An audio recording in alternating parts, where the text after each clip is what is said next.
কেউ তোমাকে নিয়ে কেয়ার করে না যতক্ষণ না তুমি জিতছো, বা সামনের জন্য যতক্ষণ না মনে হচ্ছে যে তুমি জিততে পারো। তুমি যাই করো, কিছু মানুষ তোমায় জাজ করবে, অ্যান্ড তুমি সবার লাইফে হিরো হতে পারবা না।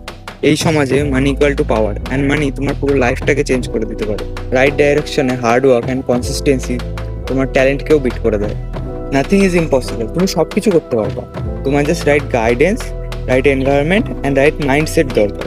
যদি তুমি নিজে একটা হ্যাপি থাকতে না পারো, তাহলে তুমি কোনো রিলেশনশিপে গিয়েও হ্যাপি থাকতে পারবা না। আমরা সবাই ইমপারফেক্ট অ্যান্ড আমরা সবাই ইউনিক। আমাদের প্রত্যেকের মধ্যে ভালোর ভালো মানুষটাও আছে অ্যান্ড খারাপের খারাপ মানুষটাও আছে। এটা আমাদের ওপর আমরা কেমনভাবে সেটা প্রকাশ করছি। আমরা বাঁচি রোজ, কিন্তু মরি একবারই। সময় কি করে পাল্টে যাবে তুমি বুঝতেও পারবা না। তাই যেই টাইমটা আছে সেটা ঠিকভাবে ইউজ করো, তার জন্য গ্রেটফুল থাকো, অ্যান্ড কাজের পাশাপাশি সেটা একটু এনজয়ও করো।